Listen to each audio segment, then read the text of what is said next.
to hear the latest approaches to creating learning experiences that engage learners and achieve improved performance for individuals and organizations. Powered by Learning is brought to you by DaVinci Interactive. For more than 25 years, DaVinci has provided custom learning solutions to government agencies, corporations, medical education and certification organizations, and educational content providers.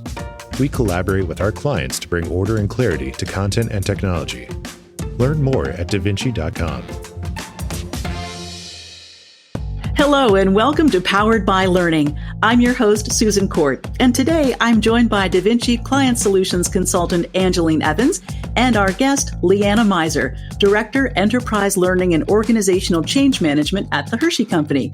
Leanna is a longtime friend of ours at DaVinci and our parent company, JPL, and we're just delighted to have you as a guest on Powered by Learning.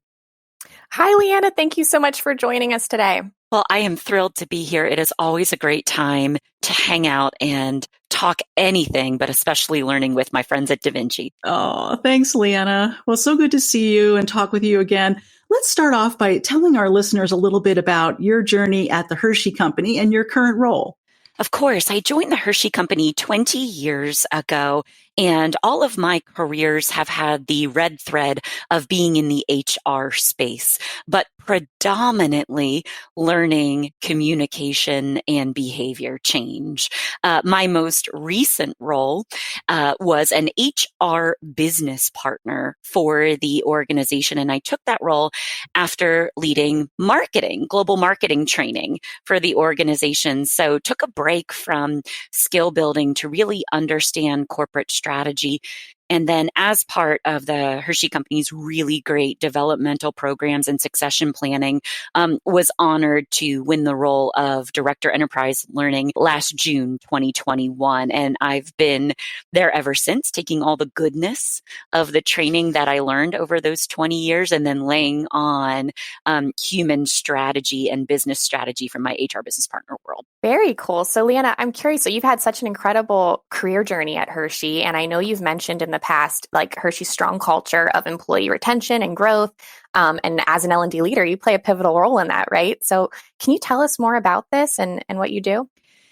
If we were recording this podcast 3, maybe even 4 years ago, I would have said it's not uncommon to be sitting in a conference room at Hershey and everyone introduce themselves and someone says a phrase like this: I have only been with the company 11 years. Oh my goodness. Because they were the shortest tenure in the room. But just like Hershey, just like DaVinci, just like all our listeners right now, whether they're a small family-owned business, mid-size, or even Fortune 500 like Hershey, the game has changed on us. And we're all suffering from a really big talent supply crunch issue and shortage. And of course, retention and our tenures are dropping because there is so much great employment choice, regardless of company culture or benefits. When I was an HR business partner, that was very in the near forefront of my work. So when I took the job as a director of learning, and I took the liberty of taking a 100-day assessment, found out that we were doing incredible skill building and learning across the organization. What we weren't doing a great job of was proving to the organization that it also helped solve talent supply. So that's what really became my strategic focus as leader of this function. How can learning and skill building truly solve talent supply? We still do all that core wonderful things that's in our DNA, and we will never give up. But now we're really showing up differently to the business as a strategic problem solver for them.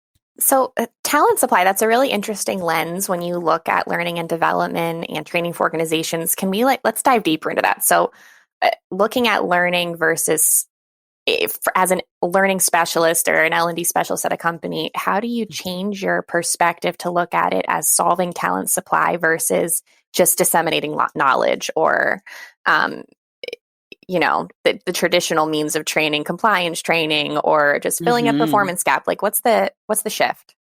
Thanks for asking that question, because that was the hardest shift for my direct reporting team to get over, because they view talent supply as what talent acquisition brings in. Mm-hmm. So sort of like the only supply that we have is that pipeline from external. And I'm here to tell them our number one job is upskilling what we've got today. Because research will tell you that an employee already at your company understands your culture, is going to be a higher performer, faster, more productive for you. So let's lean in and upskill them. Of course, we always need the balance of bringing in external thought and other different pieces so our culture can evolve. So we address both through what we call deep functional skill building, great onboarding, and learning for all or development for all across the enterprise. And we do that in 3 ways.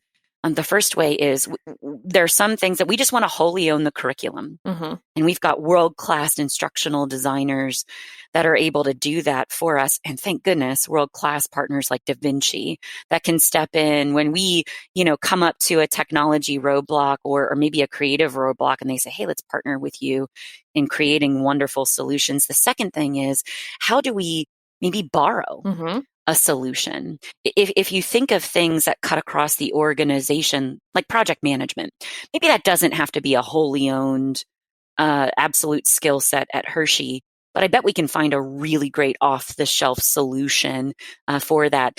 And we partner with LinkedIn Learning. But I'm here to tell you that if we didn't have the budget for a LinkedIn Learning, my partner might be YouTube. Right? Because that's just how we all learn, and we trust it. And as long as we're carefully curating, you can really have a budget pleaser in really affordable content. The third way we do it is, let's really partner with a deep expertise that would probably never need to be our core competency, or I probably can't trust finding it off the shelf. A really great example of that is when I got into the role in June of 21, I had a line of leaders asking me for Alteryx training. And for those of you like me who were not familiar with the word Alteryx or the tool back then, think of it in the simplest terms as a computer software that can take a lot of data in disparate spreadsheets or other sources, snap it together and help you visualize and make insights from it, maybe like a really souped up tableau, like a tableau on a lot of cups of coffee. And they were just knocking down my door. How do we find this? How do we find this? Now, no one's saying the word Alteryx, and they're talking about R. Again, same type of functionality in software, but everyone's like, oh, Alteryx? No, like that's like the dinosaur now of snapping together, data and making insights. If we would have invested in building that wholly owned curriculum, or didn't have a carefully curated second party like a LinkedIn Learning, and by the way, second parties kind of get it after everyone is mature in it and they feel confident creating content. It might have been out of service by that time. What we do is we can partner with a school or an accredited body and say, hey, our specialists, can you come in and can we contract with you to help train our folks? That's how we view skilling across, to make sure that not only are we developing our internal talent, but also making ourselves look attractive for external talent to join us with confidence that they're supported to be productive. So you really have to be agile in your approach because obviously technology is ever changing. And then you also have a very large organization. So how do you even begin? I'm overwhelmed thinking about it. How do you even begin to tackle identifying this skills supply problem and then fill that gap and provide the training that you need? It is overwhelming to think about. I mean, especially with the number of employees that you have. And we always talk about focusing on the learner. How do you do that when you have so many? I hope that your listeners also know that I also share that. Like not only is it a motivating reason to get up every day, sometimes it keeps you awake at night. Yeah. So I absolutely don't want to make this seem that we have it all figured out. Susan, I love how you said a learner-centered design. And I'm able to do that because the Hershey Company has such a mature HR business partner function that focuses on human-centered solutions and business strategy. So by the time it gets to me, those HR business partners as our first client have already helped us understand what that talent supply might be. So I do say I have that luxury, and I can't even tell you what a shoestring version of that might be like. But what I can tell you is when they tell me of a human-centered design problem and what a talent supply problem looks like, here's what I do know how to do is then I now know how to write a value case or a business case. I'll use those terms interchangeably on how to win the hearts and minds of the organization to help give me resources to have learning be part of that talent supply problem. And I've done that on a shoestring at Hershey. And I've also had some recent luxuries that come into play. So let me start with like a shoestring case study here at the Hershey Company. So let's rewind the clock to 2019 when we are implementing DME, or direct marketing expenditures systems, for those of you that aren't armchair chief marketing officers. It's a system that helps us creatively and smartly budget our marketing spend. Had a brand new process we were going to stand up for that, and a tool. And I had to justify partnering with a second party. It just so happened to be DaVinci, but the code here is the same for anyone that you might need to partner with. And that was, could I get a more efficient workforce after this training? So literally what we did was, we had recently purchased a company at the time called Skinny Pop, and we still have it. So we bought a bunch of Skinny Pop bags and 2 stopwatches. And we recruited a very highly skilled person in our current DME system, a moderately skilled person because they had maybe only been with the company for about 6 months to a year, and a brand new, within 1 month, a person in our company using the tool. So one would say you had a learning person, a person who was learning the skill, a person that was developing the skill, and a person who had mastered the skill of the current tool. And we put them all in front of computers, and we just put them in cold to the new tool. And we stood with stopwatches and found out how long it would take them to make a transaction. So they execute a transaction really well right now in the current tool. What if I led them in cold and said, execute that same transaction in this new tool? And what we were doing was just a very shoestring budget time study. Then we placed quick job aids in front of them for that transaction, timed them again. Then we sent them through what I would call like a storyboard or like a script for an e-learning by me reading it and sort of educating them how to do that transaction. And we timed them again. Took the averages of those 3 times and said, hey, listen, the higher touch learning you get, the faster these people are. And remember, it's incremental. So it fits our 70-20-10 learning model that we all geek out about. Remember, I let them try it there first, 70% of on-the-job practice. Then I gave them a support tool to mentor themselves, 20%. And then I gave them a formal training, that 10% by reading that script.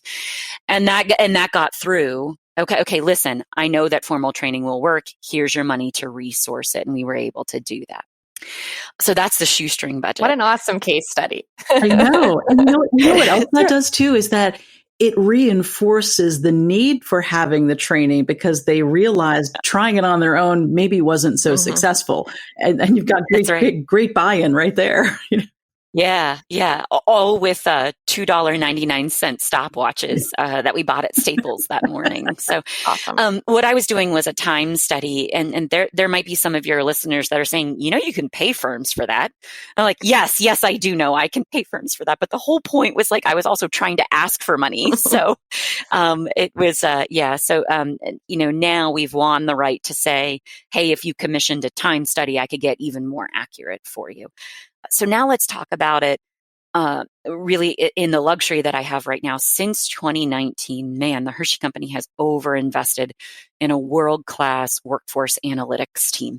And I'm talking data scientists, data analysts, where I can go ahead and make a call to them and say, hey, I'm seeing there's a talent supply shortage in, let's just say, our manufacturing facilities. And I'm noticing that it's in a trade role where I need accredited certification in either, mechatronics, electronics, PLC, or mechanics. I'd like to partner with an accredited organization and perhaps send our folks to school. Maybe in a 30-10 model, you work 30 hours for us, attend school for 10 hours, but this is rather expensive.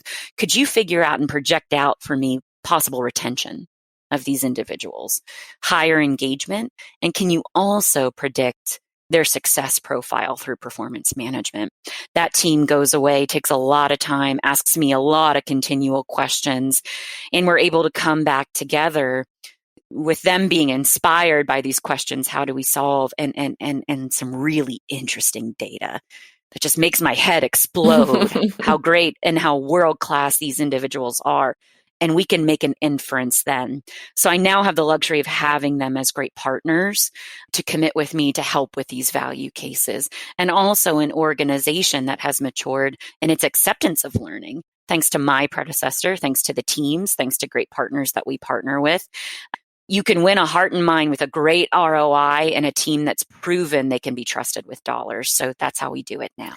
So after you roll out a program, how are you measuring the effectiveness of it at the ground level, but then also in alignment with Hershey's overall strategic plan and knowing that it's contributing to that?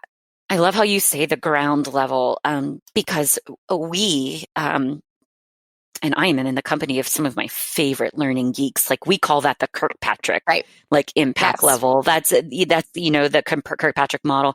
And we use that internally now. And we rarely ever tell the business because I view that now as telling me how well is the learning function and our learning partners operating as a resource and partner for the business. So we rarely need to educate the org on that, but instead I get to look at how our skills being applied in the roles by our attrition engagement and just the overall health and quality of the business. So now our HR business partners are really accepting of me saying, hey, listen, I'm reporting from attendees to training a 20% increase in confidence and a 46% increase in knowledge. Let's go ahead and watch and monitor this situation. But I think you're really going to see an impact in that capability. And then we check back in on it, usually anywhere at the 30, or at the 30, 60, or 90 day, depending on how fast and how you repeat the capability. If it's something you do monthly, we check in 30, 60, 90. Unfortunately, if it's something you do only annually, like a brand plan exercise, you have to check in after each one. And then we make an assessment on ourselves. So it is more art than science, but at least we're continually having the conversations and identifying better root causes through performance evaluation. Interesting. So for the everyday L&D professional that might not work at a large organization like Hershey, but would really benefit from this perspective of learning versus skilling and solving talent supply, what advice do you have for them in shifting their thinking, right? Sure. I was at a conference one time. It was, I believe it was a Josh Bersin conference, like a Bersin Learning Impact Conference. And the CHRO of HP at the time stood up there and she corrected the announcer. Like the announcer, gave her title. She's like, I'm here to tell you I am a business professional that happens to minor in human resources. And man, I just remember how inspiring and what an unlock that was for me. So that's what I would tell anybody of any organization size. And by the way, those that are bigger than me, is show up as a critical business partner, as a business junkie, as someone thoroughly committed to the goals and the strategy of the company. And then, oh, by the way, how does it fit the learning lens? That would be my best advice. For those of you that are looking for interesting value cases, the best thing you can do is really identify what are those future skills for your company that's really going to take that business to the next level. That's hard for me because my whole entire professional career has been at Hershey. So I say sometimes I fall victim to the Henry Ford syndrome, where if Henry Ford would have asked consumers what they wanted, they just would have told him faster horses, because you truly, your mind can't dream up the concept of a car. Henry Ford's mind could, but theirs couldn't. So if I were to ask people at Hershey right now, or to any of your listeners at your organization, where do you think the skills are that our organization needs to go forward? They're going to tell you, but you need a certain level of external expertise. If I was on a no budget, I would open LinkedIn, every single business social, and reach deep into my network and say, what the heck are you all doing? Like, what cool skills do you have going on? I would either do it through message or asking for a quick virtual coffee. Oh my gosh, I've called DaVinci and your parent company more times than I know, just saying, hey, what are you seeing in the industry? And it's a quick 15-minute conversation. It doesn't, have to be a calculus problem. But if you wanted to really kind of convince your company of a great investment, we're now partnering with a third party that looks at our internal data, our internal job descriptions, our internal what we say we want as future skills, and it scans the marketplace and it looks at companies where we want to go. By the way, we want to be $15 billion in 2028. Okay. We've publicly stated that. And where are you now, Leanna? Just for reference. Our last quarter close for 2021, we were at 8.9 billion. And I said we couldn't find the other 100 million laying around somewhere to close the year at 9 billion. But our incredible finance and investor relations team will not allow it. So, we couldn't shake anybody upside down and have that change fall out of their pockets. But I believe we will get there.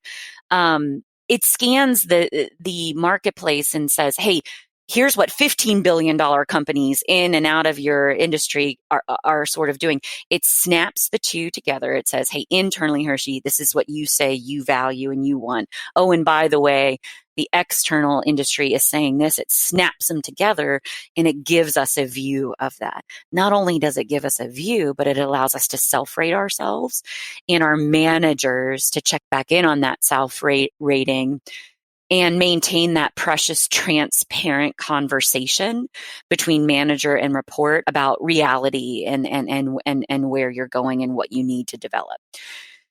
The tool has other kind of rocket shippy things, like then eventually it can do like dynamic career planning. We're not there yet, but that is the crawl that we're doing before we run and then get astronaut trained for that rocket ship. So those are the two ends of the spectrum that I would recommend. That is so neat. And we might hit you up for another podcast to hear more about the AI technology as when you hit the rocket ship phase next year. Oh my goodness. I also love that you're time bounding me to next year. I also love that. Like now you're like making the competitive nature in me go, yeah, I am going to talk next year about this. No pressure. Yeah, right. we don't do calculus at DaVinci, but we will hold you to that year before you blast off to the next level. Exactly. It's just fascinating, Leanna. Yeah, I mean, the way that you're able to, just use technology and just use the knowledge of the people on your team to really solve for talent and make that shift in thinking. I mean, that's really, I think, very inspirational, regardless of the size of the company, to make that shift from learning to skilling. And on top of that, just that culture of succession planning and each employee really knowing that their skill, like developing themselves, truly matters. It's just, what a wonderful culture. Yeah. Thank you. I also want to be transparent here too, and also tell you the hard work to get to that culture too is and oh my gosh, I even just said this to my team today. There's a lot of fear when you talk about AI, really cool tech. And my team asked the right question, and it was a very fair question, is how do we stay relevant? And I gave them two answers. The first answer was, no matter how sophisticated the tool, it will 100% fail if there aren't smart humans understanding what the tool is saying and making that insight, snapping that together. So if someone approved a tool for me, but not the human capital support for it, I'd say, no thanks. You can have your money back and reinvest it somewhere else. And the second thing I said was, I also have your back, that I will give you access to training and skilling to make sure you can evolve with it, but you have to come to the table and own that and that's what we say at Hershey. Your career is owned by you, enabled by your manager, and company supported. It is working at Hershey, but I also don't want to make it seem like it just works effortlessly. There's real-time, honest, scary conversations, even as early as this morning, that you have to have, and you have to have a little bit of trust and faith too. Thank you for sharing that. Well said. Well, we give a lot of credit to you and your team, and always exciting to hear what's going on at the Hershey Company. And we won't hold you to next year, but we definitely would like to have you back and hear part 2 of the story. So, Leanna Meiser, thank you so much for joining us today. Great to see you. Thanks, Leanna. Thank you, team. Angeline, it's always so great to talk to Leanna, and what an exciting shift in thinking at the Hershey Company to keep great talent on staff with upskilling. I agree. I love talking to Leanna, and yes, it was great to hear her perspectives. It was really interesting to hear how Hershey's upskilling their existing team, and it's so true that growing your existing talent is going to reveal higher performers. They know your culture. They're dedicated to your business's mission and vision, and building their skills to fill those gaps is going to make a lasting impact, while also bringing in those new people with new ideas to stay fresh with an external perspective. Yeah, it's great that they're able to look at the talent pipeline in new ways, and also interesting to hear what they're doing with AI at the Hershey Company. Have you heard other clients using that type of technology? We have had a few clients come in using learning experience platforms with that AI technology to really customize each learner's journey. But we've also especially seen an increase in interest for bespoke or custom learning management systems like DaVinci's EcoLearn platform. Not that off-the-shelf solutions don't have a place, but building a custom learning management system is a great way to tailor that platform to exactly what your organization needs and the experience you want your learners to have. But I will be really interested to see more artificial intelligence be embedded into the learning and development industry as things evolve. It's really cool what's going on. Yeah, super interesting. Thank you for sharing, Angeline. And we're definitely going to look forward to bringing back Leanna Meiser from the Hershey Company on our podcast again. If you have any questions about what we talked about today, you can reach out to us on DaVinci social channels, through our website, davinci.com, or by emailing us at poweredbylearning@davinci.com. Powered by Learning is brought to you by DaVinci Interactive. For more than 25 years, DaVinci has provided custom learning solutions to government agencies, corporations, medical education and certification organizations, and educational content providers. We collaborate with our clients to bring order and clarity to content and technology. Learn more at davinci.com.